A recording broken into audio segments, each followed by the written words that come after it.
हरे कृष्णा भक्तों, स्वागत है आपका हमारे आध्यात्मिक चैनल गुरु अमृत कहानियाँ पर। आज हम सुनेंगे गंगा दशहरा की वह पावन कथा। ज्येष्ठ मास के शुक्ल पक्ष की 10वीं तिथि को गंगा दशहरा का पर्व मनाया जाता है। शिवजी की जटाओं से निकलकर इस दिन मोक्षदायिनी माँ गंगा धरती पर उतरी थी। इस साल यह पर्व 5 जून 2025 को मनाया जाएगा। इक्ष्वाकु वंश के राजा और भगवान राम के पूर्वज भागीरथ उन्हें धरती पर लेकर आए थे। ऐसे में हम सबके मन में यह सवाल होता है कि देव नदी के रूप में जाने जाने वाली माँ गंगा को वह धरती पर क्यों लाना चाहते थे। वह कौन सी वजह थी जिसके लिए उन्होंने पहले कठिन तपस्या कर ब्रह्मा फिर शिवजी को प्रसन्न किया। इन सब सवालों के जवाब आज हम आपको इस वीडियो के माध्यम से देने जा रहे हैं। इसके पीछे की कहानी बड़ी रोचक है। भागीरथ राजा सगर के पोते और राजा दिलीप के पुत्र थे।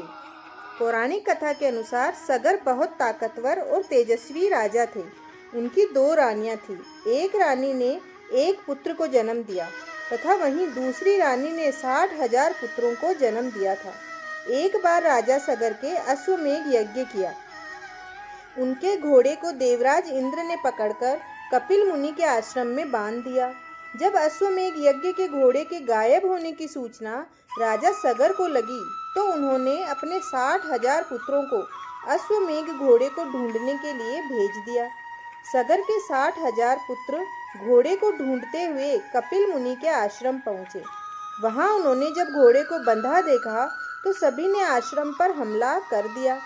उस वक्त ध्यान में लीन कपिल मुनि का ध्यान भंग हो गया और गुस्से में जैसे ही उन्होंने अपनी आंखें खोली तो उसमें से तेज अग्नि निकली जिसमें जलकर सगर के 60,000 पुत्र भस्म हो गए। इस बात से बेखबर राजा सगर ने अपने पौत्र अंशुमान को अपने पुत्रों की तलाश करने के अभियान में भेजा।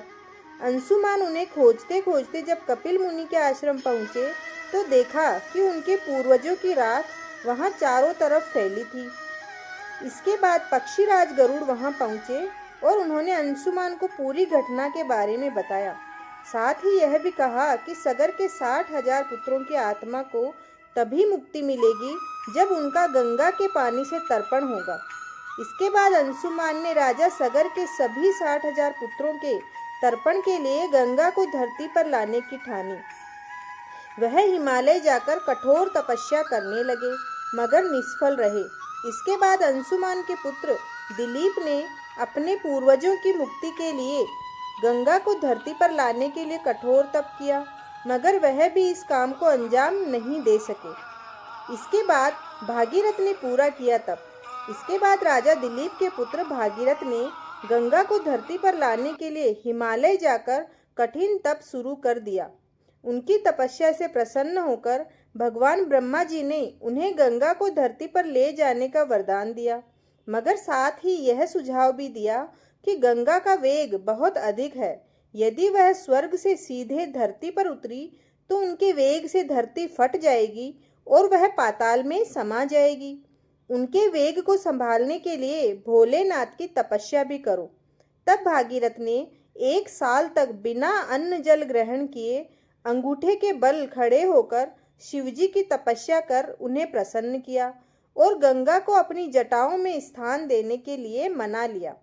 इसके बाद जब शिवजी ने अपनी एक जटा खोली तो गंगा की धारा धरती पर अवतरित हुई।